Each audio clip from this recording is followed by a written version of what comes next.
Badula. Now, can I love song, no?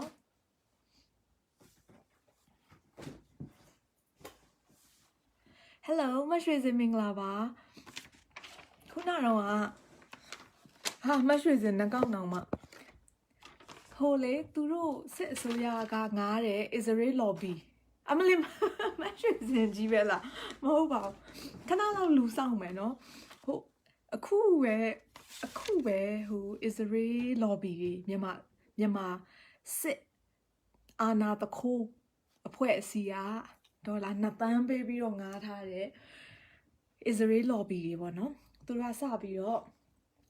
Ho sa Losha Navy, Botura. Sabi Losha Navy, Tura interview is Sabi Navy, Kura. Canada lens or how interview Lotare Sahu, Natana, Turo Bari Piole, Pono Bari Piole, Suroli. Bari Piole, Suroli. She's a lay young on the Piopia, canali somewhere, no? Luli. Amai, to know our lady la. Attend years di lobono, Dola Nathan being I suro. Nene say Purabono, Balebo. Suro, my, quality la. The care so boy, the care so boy, dilla. And I added it. To do ye a can gemono, to do can genaya, a young sapiasia, ganglo ango. To roga, Kababo ma MRTV4, Lumpu Josa Nijara. A man or MRTV4 ga Myanmar but through English government Myanmar English MRTV4 English low pay lu ngara Dolan Natangali Plonwabi a kusabio biame. A good lu less a out of wise or cupio biame, blue pieta less or Abono Canada lens or the Rentana the Israel or BG interviews are located interviews are located she by Maro 2 year company down Panya me I Maro to up your whole London company to take over Lotar Banya Kunelem sign net at Jama Bureau. I interview a minute on the jar. Dimensionoga the Myanmar sign a hat down by your piame. To have looked at Alice. To a sabio report, no imagine just told her. Not how in it, just glee out to a new Lumia Lupiame, Lutilla. Maunangly, Loma shades and Arab looped at Alice or hey, much reason the open mini or Janet Luria, Giara, the Gazanim Hopuna to it. So a taba is a really good, the MRTV ga who somewhere long ye.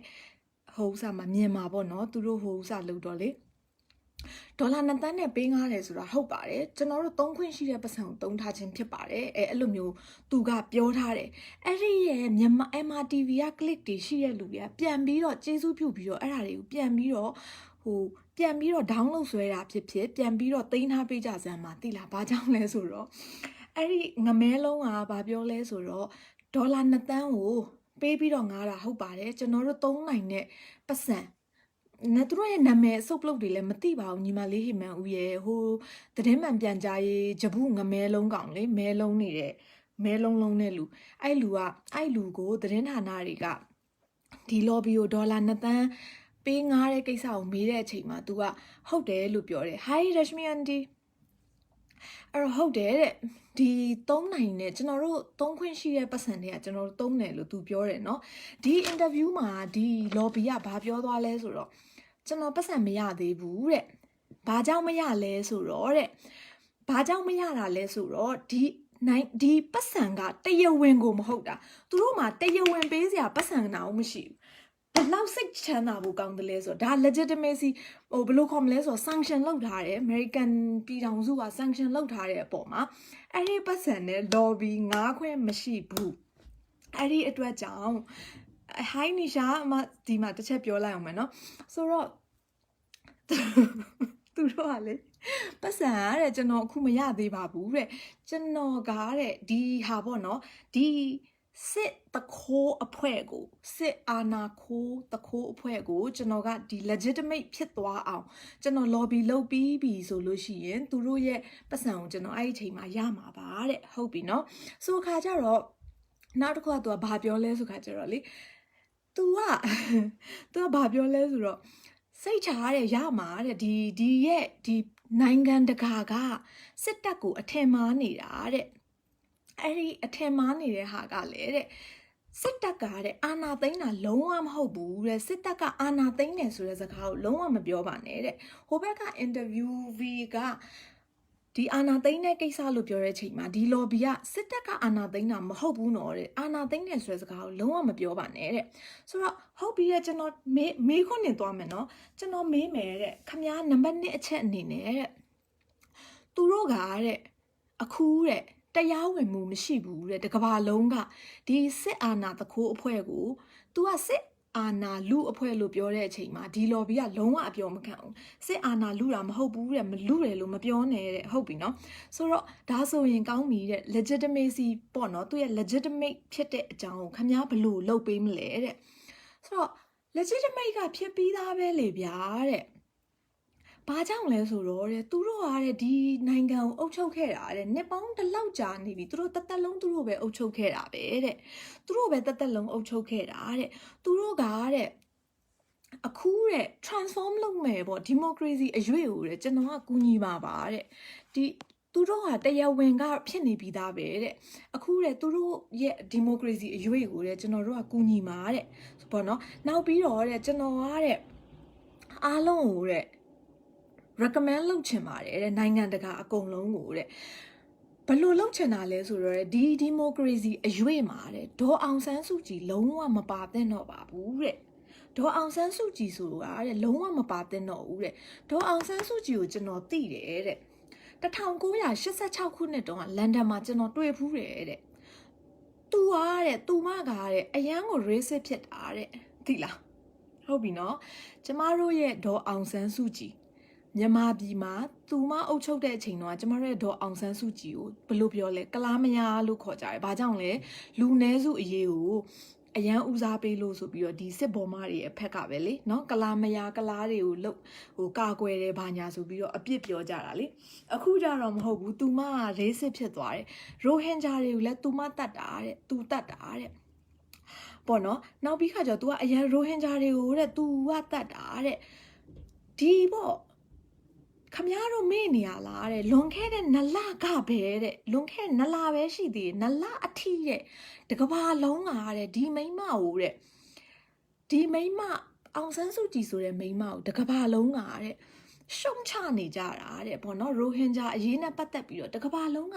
ရှုံချနေကြတာလေတဲ့အခုတဲ့2လအတွင်းမှာခမရတို့မေ့သွားကြပြီလားတဲ့သူမအကြောင်းနဲ့သူတို့ရဲ့အခင်းအကျင်းကဘာလဲဆိုတော့ရိုဟင်ဂျာအရေးကိုပြောင်းပြန်တော့အောင်ဆန်းစုကြည်ရဲ့ခေါင်းပေါ်ကိုသူတို့ကအဲ့လိုမျိုးလွဲချပလိုက်တာပေါ့နော်လွဲချလိုက်ပြီးတော့ဘာပြောတာလဲဆိုတော့ဒီစစ်သားတွေကိုဆွဲထုတ်ဖို့ကြိုးစားတယ်ဆိုတော့နိရှာပြောသလိုပဲသူတို့ကလုံးဝ MRTV4 လုပ်နေတာ MRTV4 ပတ်ဆက်ရုပ်ဆိုးပန်းဆိုးပဲသိလားအဲ့ဒါလေးတကဘာလုံးကကျွန်တော်ကတော့စိတ်ချမ်းသာတယ်။ဘာကြောင့်လဲဆိုတော့သူတို့ရဲ့အပြောဆိုတွေကလုံးဝကျမတို့မြန်မာပြည်ကလူတွေတောင်မှ MRTV4 ဟာကြီးကိုအန်ဂျင်တာတိလားယွန်စရာကောင်းတာအဲ့ဒီပုံစံကိုသူကကဘာကြီးကိုခင်းချင်းပြမှာဆိုတော့ကဘာလူတွေကထမင်းစားကြတာနော်ပါမုတ်စားကြတာပါစတာစားကြတာမြန်မာပြည်စစ်တပ်တွေကလူမျိုးလေသိရမလားဒီသူတို့လူမျိုးချီးစားတဲ့လူတွေမဟုတ်ဘူးဆိုတော့သူတို့မေ့နေတယ်တူတယ်သိလားဘာပြောလဲဆိုတော့ဒေါ်အောင်ဆန်းစုကြည်ကတတ်တာတဲ့ရိုဟင်ဂျာဒီအကုန်လုံးကိုတတ်မိတ်နေတဲ့ तू ကအဲ့လိုမျိုးဆိုတော့လေနောက်ဒီကနေဒါလန်ကအင်တာဗျူးမေးတဲ့လူတော်မှာတော်တော်စိတ်ပြက်လို့လေ तू ကိုသိလား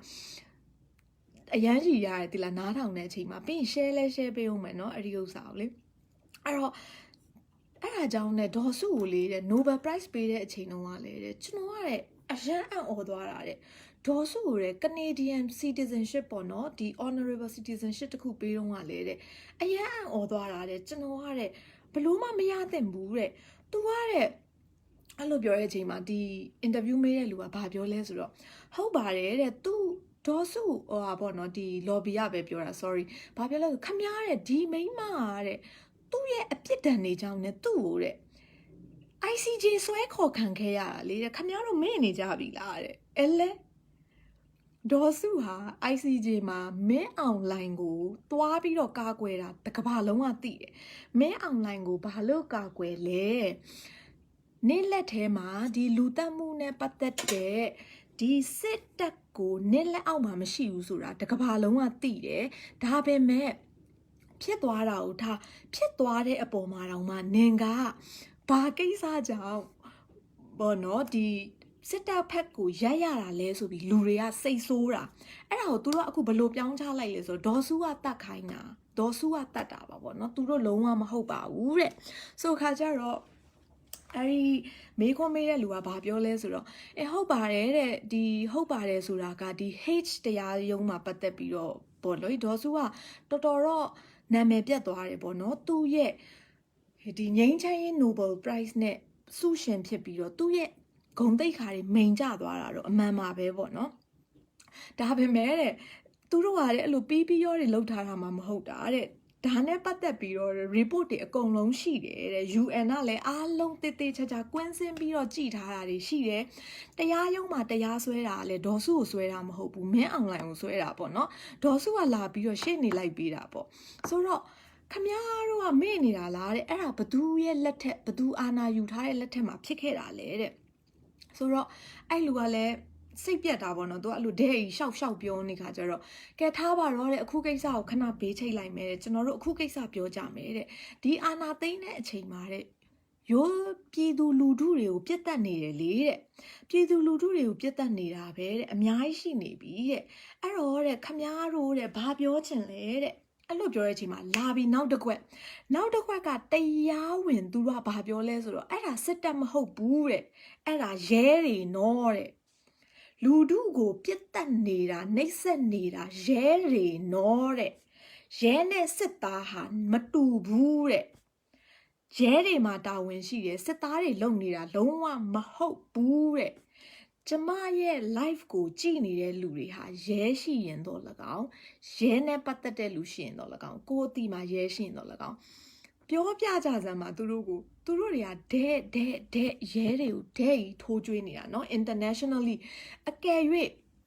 တကဘာလုံးကပြောနေတယ်ဒီအကြမ်းဖက်မှုတွေကိုနင်တို့တွေတာဝန်ယူရမယ်လို့တကဘာလုံးကတားနေတယ်အကယ်၍ပြည်သူအစိုးရရခဲ့ပြီးတော့ရဲတွေ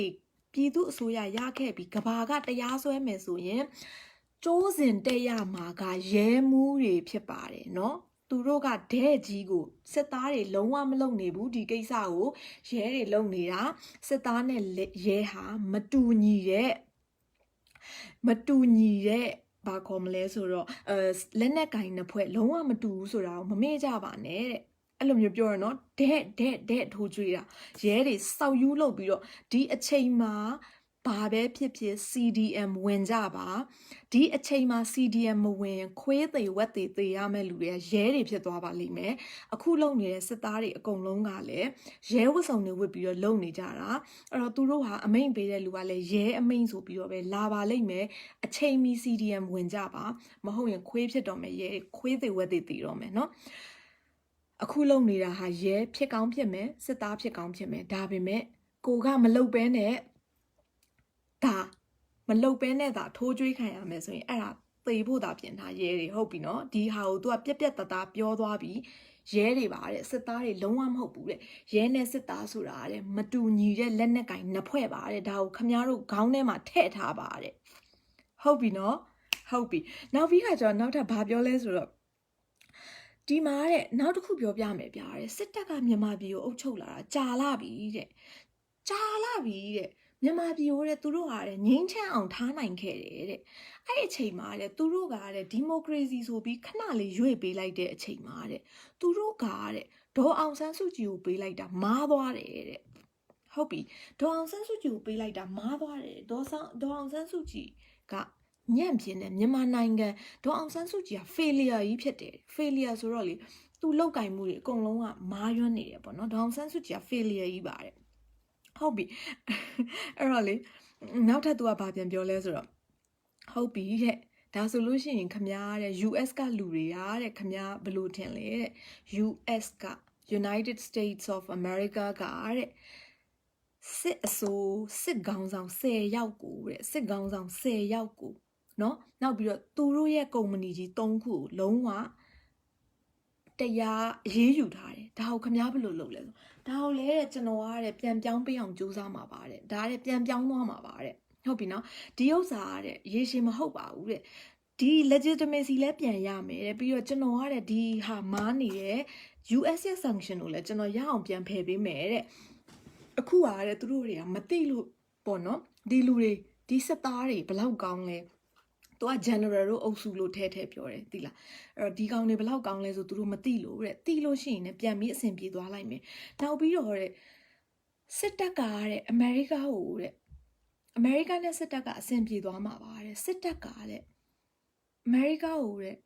အလိုက်ဖြစ်ချင်တယ်တဲ့အလိုက်ဆိုမြန်မာလိုဘယ်လိုပြောရလဲဆိုတော့အကျိုးတူအမေရိကဖက်အမေရိကန်နဲ့သူကတအုပ်စုတည်းနေချင်ပါတယ်တဲ့အဲ့ဒီဟာကို English လို့ပြောပြမယ်နော်စစ်တပ်ကတဲ့ Pro China မဟုတ်ပါဘူးတဲ့ဒီတကွက်ကိုဘာကြိုက်သွားလဲဆိုတော့ China ကဘယ်လိုမျိုးဒါကိုတုံ့ပြန်မလဲဟုတ်ပြီနော်ဒါမှမဟုတ်ပဲစီးပွားရေးသမားလို့ပြောချင်တာပြောငါတို့လုပ်ချင်တာလုပ်မယ်ဆိုတဲ့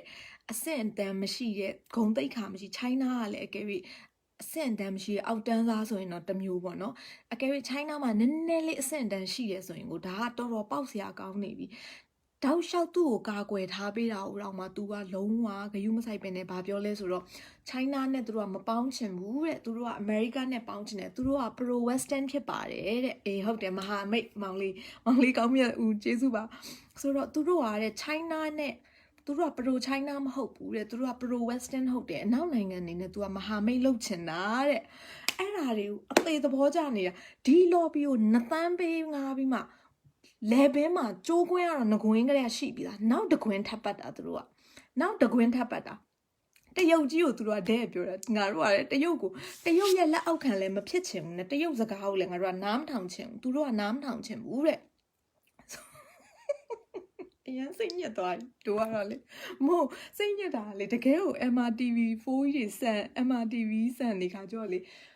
အဲ့လိုပေါ့လို့ပဲစားအဲ့လိုရှောက်ပြောပြီး lobby လုပ်မယ်ဆိုငါလဲ lobby လုပ်တော့မယ်တဲ့လားငါလဲစကားပြောတတ်တယ်အဲ့လိုဒေါ်လာတစ်သန်းနှစ်ခေါက်လောက်ရှာပြီးလို့ရှိရင်အေးစစ်ထိုင်နေရုံပဲ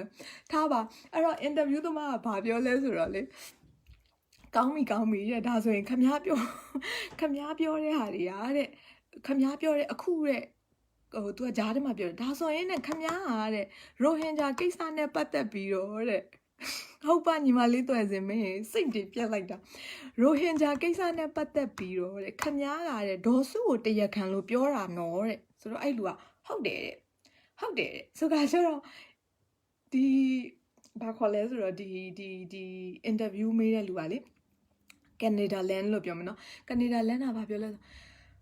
ခမည်းတော် report တွေအများကြီးတင်ထားပြီးသားတဲ့အဲ့ဒီဟာတွေအကုန်လုံးနဲ့ UN က report တွေကိုတဲ့ခမည်းကတဲ့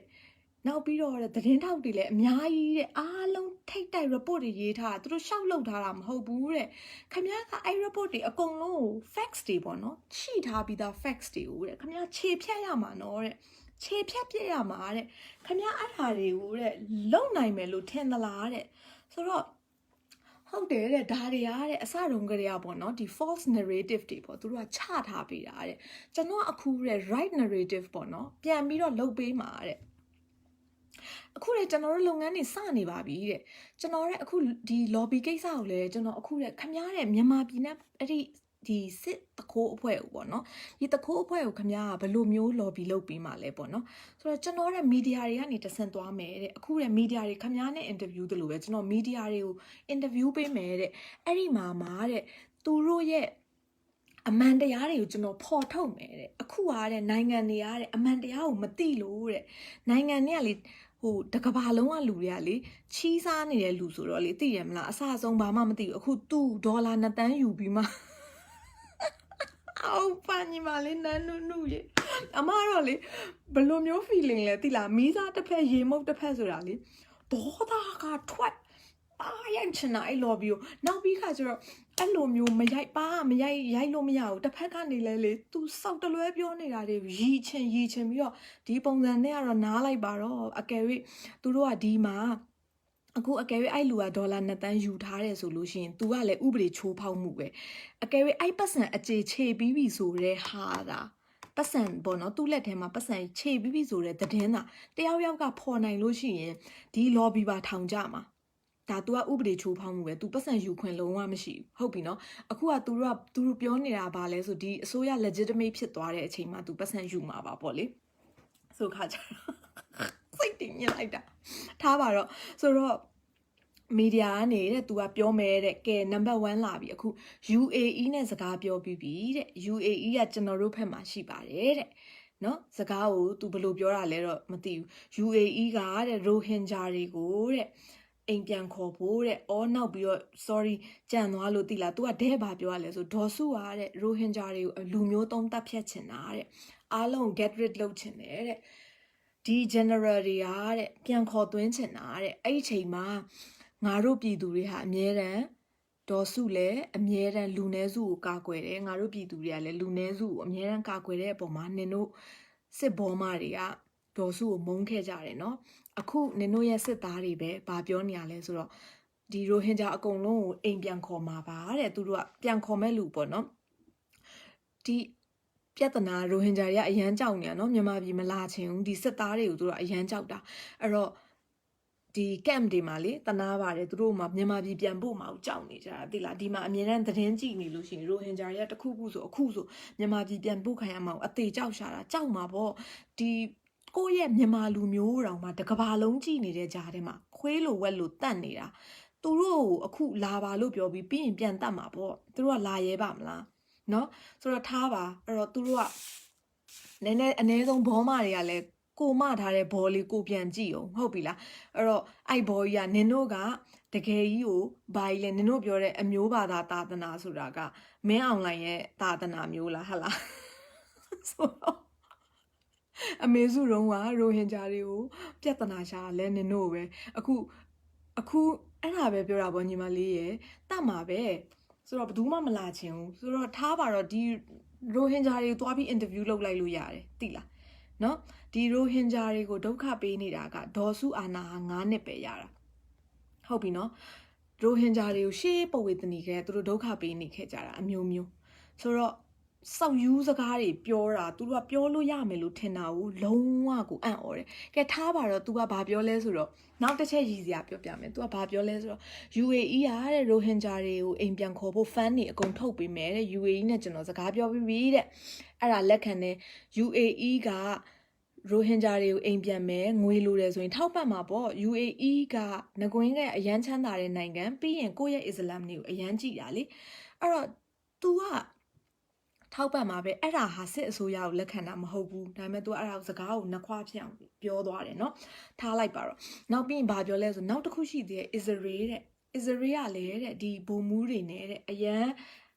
ဒီစစ်ဘောမှစစ်အဖွဲ့နဲ့တဲ့ Israel ကလည်းအရန်သူကိုယ်တိုင်ကလည်း Israel ဂျူးလေเนาะဆိုတော့ Israel ကလည်းတဲ့ဒီစစ်အဖွဲ့နဲ့အရန်အဆင်ပြေတာတဲ့နောက်ပြီးတော့တဲ့ခမားတိတယ်နော်တဲ့ Israel နဲ့ America နဲ့အားတဲ့အဆင်ပြေတယ်ဆိုတာခမားတိတယ်နော်တဲ့ခမသူကလေစကားပြောနေတယ်လေခမသိတယ်နော်ခမသိတယ်နော်လို့ခဏပြောအဲ့ဒီချိန်မှာလေကနေဒါလန်ဟိုသတင်းထောက်ကလေဟုတ်ကျွန်တော်ခမဘာလို့ဇွတ်ကြီးအတင်းလိုက်ပြီးတော့ခမပြောတဲ့စကားတွေကိုသဘောတူခိုင်းနေရလဲပေါ့နော်ဟိုကျွန်တော်သိရဆိုတဲ့ facts ကြီးကိုခမဘာလို့ယူချင်နေရလဲပေါ့ဆိုတော့ကျွန်တော်ပြောချင်တာကဗျာတဲ့ Israel ကတဲ့စစ်ဗိုလ်မှူးတွေနဲ့တဲ့အဆင်ပြေတယ်တဲ့Israel ကတဲ့ US နဲ့လည်းအဆင်ပြေတယ်တဲ့အဲ့တော့သူတို့ကတဲ့ US ကိုပြောပြမယ်တဲ့ဒီစစ်ဗိုလ်တွေကတဲ့လူကောင်းနေဆိုတာကိုသူတို့ကပြောပြမှာတဲ့သိလားဟိုလေဥပုတ်တန်ကစားနေရလို့ထင်လားမသိဘူးဒေါ်လာ2သန်းယူပြီးတော့အဲ့လိုစောက်တလွဲအီဘော်လောပြောချင်တာရှောက်ပြောလို့ရရင်ငါပဲအဲ့ဒီ lobby လှုပ်စားပါတော့မယ်ဟဲ့သိလား तू ဟိုမရတာယူဦးတိန်ရှိရလေသိရမလားညံတိန်ကောင်လေစစ်သားလော်ပြီးညံတိန်လေအဲ့ညံတိန်တော့မှအင်္ဂလိပ်လိုမျိုး facts လေးတွေအလွတ်ရေးခိုင်းကြက်ခိုင်းပြီးမှပြောခိုင်းတော့မှဒီ Israel lobby တဲ့တော့နည်းနည်းမျောလင်းချက်ရှိအောင်မသိလားအရန်ဝမ်းတာပဲသူ့ရဲ့ interview နားထောင်လို့ဒီကလူတွေလည်းသိရင်သိပြီးသားဖြစ်မှာပေါ့နော်Nishaတော့မသိဘူးဒါပေမဲ့ကိုကတော့လေဒီ Twitter မှာသူများ tweet ထားတာအဲ့တော့အဲ့ဒီဥစ္စာကိုချက်ချင်းသွားနားထောင်ကြည့်တော့နားထောင်ပြီးတဲ့အချိန်မှာအခုသိ တိရပေါ့နော်တိရနဲ့မရဘူးငါရဲ့တငယ်ချင်းတွေနဲ့ငါ share မယ်ဆိုပြီးအခု share ချင်တာသိရမလားပြီးတော့ तू ကမိနစ်30တောင်ဆိုတော့လူတွေနားထောင်နေရအလကားပဲလေဆိုတော့ Israel ကတဲ့ရှေ့နေလိုက်ပေးမှာတဲ့ဆိုတော့ဒီဘုံမူတွေအတွက်ပေါ့နော်ရှေ့နေလိုက်ပေးမှာဆိုဘုံမူတွေကကောင်းပါတယ်သူက US ကိုပြောပြပေးမှာတဲ့ဆိုခါကျတော့အဲ့ဒီအချိန်မှာသတင်းထောက်ကြီးကအော်ဟုတ်ကဲ့တဲ့ကျွန်တော်ကတယောက်နဲ့ခင်ရင်နဲ့နောက်တယောက်နဲ့လည်းခင်တယ်ဟဲ့နင်တို့တငယ်ချင်းအချင်းချင်းပေါင်းကြ तू ကလူကောင်းလို့အဲ့လိုပြောတဲ့ပုံစံမျိုးပေါ့ဟုတ်လားတဲ့ဒီလားအဲ့လိုပြောအဲ့ဒီသတင်းထောက်ကလည်းအသေးဟားတာနော် lobby ကိုဟာနဲ့ရီပြီးကိုဟာတာဒီလားအဲ့ lobby ကလည်းအရှက်ကိုမရှိဘူးအရှက်မရှိမှလည်း lobby လုပ်လို့ရတယ်နဲ့တူတယ်ကြည်ရတာလေဒီလားနောက်ပြီးခါကျတော့ခမရတဲ့ तू ကအမှမကျင်တတ်ဘူးဒီလားဒေါအောင်ဆန်းစုကြည်ကိုပေါ့နော်ဒီရိုဟင်ဂျာကိစ္စအတွက်အောင်ဆန်းစုကြည်ကိုခမားကတရက်ခံပြောင်းပြီးပြောမယ်ဆိုလို့ရှိရင်ခမားတော်တော့သတိထားမှရမှာတဲ့ facts တွေကရှောက်လုပ်ထားတာမဟုတ်ဘူးတဲ့အားလုံးကတိတိကျကျကွင်းစင်းပြီးမှတိတိကျကျဟိုတက်သေးတာတကားတွေနဲ့ဒီဟာဖြစ်ထားတာပေါ့လေအဲ့ဒီအချိန်မှာ तू ကခမားတဲ့တခုပြောပြမယ်တဲ့ဟိုအဲ့ဒါမပြောသေးနောက်ထပ် तू ကဘာပြောလဲဆိုကျွန်တော်သတင်းထောက်ကပြောတယ်သတင်းထောက်ကဘာပြောလဲဆိုကျွန်တော်ပြားတဲ့လစ်ပြားတဲ့ဆူဒန်နဲ့ဇင်ဘာဘွေတဲ့အခုဆိုရင်လည်းမြန်မာပါလာပြီပေါ့နော်အဲ့ဒီမှာတဲ့ဒီအာနာယူထားတဲ့လူတွေဟာတဲ့တခိုးကြဘိုးလူဆိုးလူမိုက်တွေလိုပဲတဲ့ကိုယ့်ရဲ့ပြည်သူလူထုတွေကိုနှိပ်စက်ကလူပြုတ်ပြီးတော့ပေါ့နော်အဲ့လိုမျိုးလုပ်တာသူတို့လိုလူမိုက်လူရန်ကလူဆိုးတွေကိုပတ်စံယူပြီးရှေ့နေလိုက်ပေးရတဲ့အလုပ်ကိုတဲ့ခမားတို့တွေတခါတလေမယွန်ဘူးလားတဲ့ကျွန်တော်တွေးမိရတဲ့ခမားတို့လုပ်ငန်းလုပ်တဲ့ lobby တွေကိုတဲ့ကျွန်တော်တခါတလေတွေးမိရတဲ့ဒီလိုကောင်မျိုးတွေနာနေကွာတဲ့ပတ်စံယူပြီးတော့တဲ့ရှောက်ပြီးတော့ပေါ့နော်စတိုရီအသက်တွေဖန်တီးပြီးပြောပေးနိုင်တဲ့ခမားတို့ရဲ့အလုပ်ကိုကျွန်တော်တွေးမိတယ်တဲ့အဲ့ဒီအချိန်မှာနော်သတင်းထောက်ကဒဲဖြုတ်တာဒီလိုအဲ့ဒီအချိန်မှာသူဘာပြောလဲဆိုတော့အဲ့လိုတော့မဟုတ်ဘူးတဲ့ကျွန်တော်ခမားကိုပြောပြမယ်တဲ့2011တုန်းကတဲ့ကျွန်တော်စီကိုတဲ့လစ်ပြားပြဿနာတစ်ခုရောက်ဖူးတယ်တဲ့2011တုန်းကတဲ့လစ်ပြားပြဿနာတစ်ခုရောက်ဖူးတယ်တဲ့အဲ့ချိန်မှာနီရှာကအဲ့ဒါကိုအရန်တော့အသေးစိတ်အာယုံမဆိုင်လိုက်ဘူးဘာလို့လဲဆိုကိုကိစ္စမဟုတ်တော့ तू ပြောတာလစ်ပြားကသူ့စီလာတယ်ပေါ့ကွာနော်သူ့ကိုအဲ့လို lobby လိုက်ပေးဖို့ကိစ္စဒီကဒါဖီကိုဆန့်ကျင်နေတဲ့ဟာပေါ့အဲ့ဒီချိန်မှာ तू ကတဲ့အဲ့ဒီအမှုကိုတဲ့လွန်ခဲ့တဲ့နှစ်3နှစ်လောက်ကတဲ့ तू အဲ့အမှုကို client ကို reject လုပ်လိုက်တယ်ပေါ့နော်reject လုပ်လိုက်တယ်တဲ့ဘာကြောင့်လဲဆိုတော့အဲ့ဒါမကောင်းလို့ပေါ့နော်ဆိုခါကျတော့အဲ့မှာသတင်းထောက်ကဘာပြောလဲဆိုအော်တဲ့ဒါဆိုခမ ्या တို့အလုပ်မှာတဲ့ standard ရှိတာပေါ့တဲ့ခမ ्या တို့အလုပ်ကတဲ့ ethic လေးတစ်ခုတော့ရှိတယ်ပေါ့နော်တဲ့ခမ ्या အခုပြောနေတဲ့စကားတွေတဲ့ခမ ्या တကယ်မန်တယ်လို့ထင်လို့ပြောနေတာပေါ့နော်တဲ့ဒေါ်စုကိုအခုလိုမျိုးတရခံလွဲချတာတို့ပါတော့ခမ ्या မန်တယ်ထင်လို့ခမ ्या တကယ်ပြောနေတာပေါ့ဟုတ်လားတဲ့အကယ်၍တဲ့ခမ ्या ကတဲ့အခုပြောနေတဲ့စကားတွေရိုဟင်ဂျာကိုတတ်တာဟာစစ်တပ်ဒေါ်စုမဟုတ်ဘူးဆိုတာကိုသိလာတဲ့တနေ့ကျရင်ခမ ्या လက်ခံနိုင်တဲ့တနေ့ကျရင်ဒီလူတွေကိုရောတဲ့ client အဖြစ်ကနေ reject လုပ်လိုက်မှာလားတဲ့သူတို့တွေကိုပေါ့နော်ဆွန့်လွတ်လိုက်မှာလားကိုယ့်ရဲ့ client မလုပ်တော့ဘူးလားတဲ့အဲ့ဒီချိန်မှာလေ तू ကဘာပြောလဲဆိုတော့ तू ကမဟုတ်ဘူးတဲ့ခမ ्या तू ကလေအဲ့ဒီကိစ္စကိုလည်းလက်မခံဘူးနော်ကျွန်တော်တဲ့မြန်မာပြည်ကိုတဲ့နှစ်ခါရောက်ပြီးပြီတဲ့နော်အာနာသိမ့်ပြီးကြတဲ့ကနှစ်ခေါက်လာသွားပြီးပြီတဲ့သွားပြီးတော့တဲ့သူတို့နဲ့နိုင်ပေါင်းများစွာထိုင်ပြီးတော့အစည်းအဝေးတွေလုပ်ပြီးပြီတဲ့သူတို့ကတဲ့နိုင်ငံကိုတဲ့ဘယ်လိုမျိုးဒီ form လုပ်မလဲပေါ့နော်နောက်ဘယ်လိုမျိုး transform လုပ်မလဲဆိုတဲ့ဟာကိုတဲ့သူအဲ့ဒါပြောပြီးပြီတဲ့ခမ ्या ပြားတဲ့ခမ ्या တဲ့ဒေါအောင်ဆန်းစုကြည်ကိုတဲ့ကျွန်တော်ပြောတဲ့ဟာတွေကိုခမ ्या မယုံနေဘူးနော်တဲ့ခမ ्या ကိုကျွန်တော်တခုပြောပြမယ်တဲ့အီသီယိုးပီးယားသမ္မတကိုလေတဲ့သူတို့တွေအားတဲ့ငိမ့်ချမ်းရေးနိုဘယ်ဆုပေးလိုက်တာခမ ्या သိလားအဲ့ဒီအချိန်တုန်းက तू ကတဲ့လူတွေတဲ့အစုလိုက်အပြုံလိုက်တတ်တဲ့ troop ရဲ့တမရနော်တဲ့လူတွေအစုအပြုံလိုက်တတ်နေတဲ့ဂျားတဲ့အောင် Nobel Peace Prize ပေးလိုက်တာတဲ့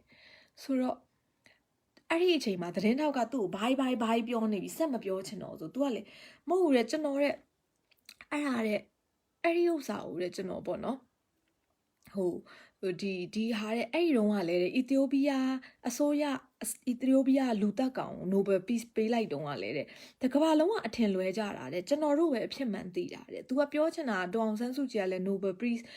Prize ရထားတဲ့လူပဲမဲ့အဲ့လိုလူတက်ကောင်ပါပေါ့နော်လူရုံမာမာကြီးပါလို့ तू ကပြောဖို့ကြိုးစားတာအဲ့ဒီချိန်မှာအဲ့ဒီသတင်းထောက်ကဘာပြောလဲဆိုတော့ခမရတဲ့ Jeffrey Epstein ကိုသိလားတဲ့ Epstein Jeffrey Epstein နဲ့တူတယ်သူပြောလိုက်တာNishaတော့မသိဘူးအဲ့ဒါဘာတူလဲအခုပြန်ပြီးတော့လေဒါပြီးလို့ရှိရင်အေးစစ်စစ် Google လုပ်ကြည့်မယ်အဲ့ဒါဘာတူလဲပေါ့နော်အဲ့တော့ကြည့်ရတာကလေအဲ့ဒါကတော့ဘယ်လိုပတ်သက်မလဲမသိဘူးဒီသတင်းထောက်ကတော့လေသူ့လန်းထောက်တာပေါ့နော်နိုင်ငံခြားသတင်းထောက်တွေကငကုံရလဲတော်တယ်လေသိရမလားအဲ့လိုလန်းထောက်တော့ခမားပြတဲ့ဒီလိုမျိုးလူဆိုးတွေကတဲ့ပေါ့နော်ဒီရိုဟင်ဂျာနဲ့ပတ်သက်တာပဲကျွန်တော်ပြောမယ်ဒီဥစ္စာသတင်းတွေနှစ်ပေါင်းများစွာ2019ကတည်းကသတင်းတွေစုဆောင်းထားပြီးတော့မှတရားစွဲခဲ့တာတဲ့အဲ့ဒီချိန်မှာဒီလိုစစ်တပ်ကခမားတို့လို PR team ကြီး PR agent တွေကိုငားပြီးတော့တဲ့ပြောချင်တာပြောလိုက်တိုင်းနဲ့အဲ့အဖြစ်တွေရတယ်ပြောင်းသွားမှာမဟုတ်တာတဲ့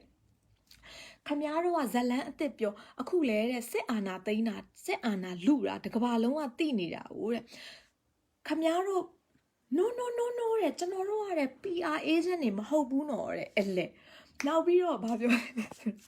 စစ်အာဏာသိမ်းတယ်ဆိုတဲ့စကားကိုလေလုံးဝမပြောနဲ့တဲ့ဆိုတော့အဲ့မှာသတင်းထောက်ကလေအော်ကြီးပါလေရောသိလားဟုတ်ပြီဒါဆိုခမားပဲပြောတယ်နောက်ထပ်စကလုံးအသက်ရှိလားတဲ့ခမားတီထွင်ပါလားတဲ့ဒါစစ်အာဏာသိမ်းတာမဟုတ်ရင်လည်းဘာလဲခမားပဲပြောဆိုကကြောအဲ့လူကतू က transform လုပ်တာပါအဲ့လိုမျိုးပြောတာသိလားပြောင်းတာပုံစံပြောင်းတာပေါ့သူတို့ကတဲ့သိမ်းစရာမလိုဘူးတဲ့သူတို့ကအမြဲတမ်းနဲ့ဒီအာဏာထဲမှာသူတို့ရဲ့စစ်သားအာဏာပဲရှိတာပဲလေတဲ့အမြဲတမ်းပဲတဲ့အခုကတဲ့သူတို့ကတဲ့သိမ်းတာမဟုတ်ဘူးတဲ့ယောက်ျားဘာတွေအော်နေလဲမသိဘူးအမှန်တော့ထမင်းစားချိန်ရောက်နေပြီသိလားညကြီးဘယ်နိုင်ထိုးပြီလဲခဏလေးပြီးနေပါပြီအဲ့တော့ तू ကဘာပြောလဲဆိုစစ်အာဏာသိမ်းတာလုံးဝမဟုတ်ဘူးတဲ့စစ်အာဏာသိမ်းတယ်ဆိုတဲ့စကားကိုလုံးဝမပြောပါနဲ့တဲ့အမလေးမြတ်စွာဘုရားယောက်ျားလားအော်မမေအာ2 minute में आई आप लोग शुरू कर लेना ရောက်ခမနဲ့ယောက်ျားနဲ့ကထမင်းစားနေပြီ ready ဖြစ်နေပြီတဲ့ထမင်းတင်လာစားပါတယ်ဒီမှာအမကြီးကမရဆိုတော့ထားလိုက်ပါတော့ तू ကဘာပြောလဲဆိုတော့ဒီ lobby ကစစ်အာဏာသိမ်းတာကိုလုံးဝစစ်အာဏာသိမ်းနေဆိုတဲ့စကားကိုလက်မခံဘူးလုံးဝအပြောမခံဘူးနောက်တစ်ခုကကျတော့ဘာလဲဆိုတော့နောက်ပြီးတော့ခမားတို့တွေအချိန်တိုင်တိလာလိမ့်မယ်တကဘာလုံးတိလာလိမ့်မယ်ကျွန်တော်အံ့ဩတယ်ဗျာတဲ့လွန်ခဲ့တဲ့2 လအထိတဲ့ခမားတို့တကဘာလုံးကတဲ့ဒေါ်စုကိုတဲ့ demonize လုပ်တယ်ပေါ့နော် demonize လုပ်တယ်ဆိုတော့ Christus demonize လုပ်တယ်ဆိုတာလေ demon မကောင်းတာလေသူ့ရဲ့မကောင်းတာကိုအသားပေးပြီးခမားတို့ပြနေကြတယ်ပေါ့နော်အခုတော့တဲ့ခမားတို့အားလုံးအတွက်တဲ့ she is the best ဖြစ်သွားတာတဲ့သိလားအဲ့လိုအချောက်အရန်ဆန်တာပဲစကားပြော sorry အဲ့လိုမျိုးပြောရတာအချောက်မဟုတ်ဂန်ဒူးလို့ပြောမယ်နော်အရန်ဂန်ဒူးဆန်တဲ့ lobby ကလေသူတို့ကလေဘယ်ကနေများသွားရှာပြီးငားလာလဲမသိဘူးပြီးတော့အဲ့ lobby ကတောက်လျှောက်ဘာပြောလဲဆိုတော့ကျွန်တော်ကတဲ့သူတို့ကိုတိတယ်တဲ့ကျွန်တော်1990လောက်ကတည်းကသူတို့နဲ့ကျွန်တော်အလုပ်လုပ်နေတာတဲ့သူတို့တွေဘယ်လိုလူမျိုးလဲဆိုတာကျွန်တော်သိတယ်သူတို့ကလူကောင်းနေတယ်ကျွန်တော်အခုမှဒီဇလန်တွေထွင်ပြောနေတာမဟုတ်ဘူးတဲ့ခမားတို့ဒီလူကောင်းဆိုတာကိုတဲ့ကျွန်တော်တကဘာလုံးကိုလည်းတက်တည်ပြမယ်တဲ့ခမားတို့အားလုံးလည်းတဲ့ပြန်ပြီးတော့ဒေါ်စုကလူယုံမှာမှစစ်ဘိုတွေကလူကောင်းဆိုတာခမားတို့သိလာလိမ့်မယ်တဲ့အဲ့ဒီချိန်မှာသတင်းထောက်ကြီးကလေတော်ဟုတ်ပြီကျွန်တော်သွားရမယ်ဘိုင်ပြောနေတာကိုလေကျွန်တော်ရဲ့နောက်ဆုံးပြောမယ်နော်တဲ့ဒါတဲ့အာနာသိန်းတာလဲတဲ့လုံးဝမဟုတ်ဘူးတဲ့ဟိုကျွန်တော်တို့ရဲ့ PR agent ငားတာလည်းမဟုတ်ဘူးတဲ့ပေါ့နော်ဒီဒေါ်စုကိုတဲ့လွန်ခဲ့တဲ့2 လအထိခမားတို့တွေတဲ့တကဘာလုံးကမုန်းနေကြပြီးတော့တဲ့အခုကျမှသူ့အဖမ်းခံရတာဟိုတဲ့အရေးလောက်တာကျွန်တော်ရဲ့အံ့ဩလို့မစိုးဘူးနဲ့သူကဆိုတော့ဒီမှာပဲအဲ့ဒီသတင်းထောက်ကြီးကလေစိတ်တွေပြက်ပြီးတော့သိရမတကယ်ကိုစိတ်ပြက်ပုံပေါက်နေတာနော်ဟုတ်ကဲ့ဒါဆိုလဲဒါပဲတဲ့အဲ့လိုမျိုးတဲ့ဒီခမားနဲ့နောက်တစ်ခါတွေ့တဲ့အချိန်မှာခမားနဲ့စကားပြောရတော့စိတ်ဝင်စားစရာကောင်းပါတယ်ဆိုတော့အဲ့ lobby ကဘာပြောလဲဆိုနောက်တစ်ခါတွေ့တဲ့အချိန်မှာတော့မြန်မာပြည်ရတဲ့ဒီဒီမိုကရေစီအချိန်ဖြစ်နေလောက်ပြီလို့ပဲကျွန်တော်တဲ့မျော်လင့်ပါတယ်တဲ့အခုခမားတို့မသိဘူးမလားတဲ့ဒေါ်စုကတဲ့မဲ10 သန်းကိုလိန်ထားတာနော်တဲ့10 သန်းနဲ့လူဦးရေတန်း90ပဲရှိတဲ့နိုင်ငံမှာတဲ့10 သန်းကိုလိန်ထားတာတဲ့လူနည်းစု minority တွေရတဲ့မဲမထည့်ရဘူးတဲ့ဒေါ်စုကတဲ့သူတို့ရဲ့အခင်းကျင်းကဘာလဲဆိုတော့ဒီ Rohingya case ကိုသူစိတ်ထဲမှာတော့ကွာဒီဘာခေါ်လဲပြောင်းတစ်ချက်နဲ့ငက်နှကောင်ပြစ်တာပေါ့နော်အဲ့ဒီသဘောမျိုးသူကစဉ်းစားလိုက်တာဟိုသူတို့လည်း clean sheet ရမယ်ဒီ military coup အတွက်လည်းကိစ္စပြတ်မယ် ICJ ကကိစ္စကိုလည်းဒေါ်စုပေါ်မှာပုံချလိုက်မယ်လို့သူတို့အဲ့လိုတွက်ကြည့်တာပေါ့နော်စောက်သုံးမကြတဲ့ဟာတွေတကယ်စက်တည်တုံးတာသိလားဘာပဲပြောမင်္ဂလာသတင်းမှာ ဒီ lobby ကလုံးဝစောက်ယူဆိုင်စရာတစ်စက်ကလေးမှမရှိဘူးဆိုတာတော့လုံးဝကျင်းသေးသွားပြီအဲ့တော့ဟိုဘယ်လိုခေါ်မလဲဒေါ်လာ2သန်းအမြဒေါ်လာ2သန်းကိုရေစက်ချကြရအောင်ကျမတို့ရဲ့ပတ်စံနေပါ तू ကတော့မရသေးဘူးလို့ပြောပေမဲ့ကျွန်တော်စိတ်တင်တော့ရပြီသူတို့ဟာသူတို့ဒီလို black money တွေပေးပြီးလောက်ပြီဒါပေမဲ့အဲ့ဒီပတ်စံရပြီဆိုတာကိုတနေရာကနေသတင်းထုတ်နိုင်လို့ရှိရင်လဲငြိမ်းပြီဘာကြောင့်လဲဆိုဇော်မဲလုံးကပေးပြီလို့ပြောတယ်လေ TV မှာဟုတ်တယ်နော် तू ကဒီမှာမရသေးဘူးဘာကြောင့်လဲဆို तू ကတရားဝင်ယူခွင့်မရှိဘူးယူလိုက်ပြီဆိုရင်ဒါကဒီ lobby လဲဒီဥပဒေနဲ့ညှိပြီတော့ဥပဒေချိုးဖောက်ရကြတယ်သူယူလို့မရဘူးเนาะ illegal ဖြစ်သွားပြီအဲ့တော့လေအဲ့တော့ဖះကိုဆူတောင်းနေတယ်ဖះမီလေးလည်းထွန်းထားတယ်ဖះကိုဘာဆူတောင်းနေလဲဆိုဒီ lobby ကိုသူတို့ငွေရှင်းပြီးပြီဆိုတဲ့ case ကတနေရာကနေပေါ်လာပါစေเนาะသူတို့ခင်းနေတဲ့အခင်းချင်းကလုံးဝဟာတာကြီးမှလေပိုးဆိုးပတ်ဆက်ရည်စရာကောင်းတာဖြစ်တဲ့အတွက်ကြောင့်မလို့အစေးပါဘာရမလဲတာဝရမင်းတို့ရဲ့ကုသိုလ်ကံကဒေါ်လာ1000ပေးတာတော့မှနီရှာစင်းလောက်ပုံပြောတော်တဲ့လူကိုမရဘူးပုံကစောက်တလွဲပုံနေပြောနေတာနောက်စစ်တပ်ကဘာထင်လိုက်တာလဲဆိုတော့ ICJ မှာမအေးလုံးမင်းအောင်လိုက်เนาะမင်းကိုခွေးမွေးပြီးရင်တခါတလေခွေးမမွေးလမ်းဘေးခွေးကိုတခါတလေကြာရင်ချစ်လို့ထမင်းလေးစားပါအောင်ဆိုတော့ကျွေးမိရင်ခွေးကြိုက်ခံရတယ်လေသိရမလားအဲ့လိုဒေါ်အောင်ဆန်းစုကြည်ဘဝမှာအကြီးမားဆုံးမဟာအမအဲ့ဒါကလည်း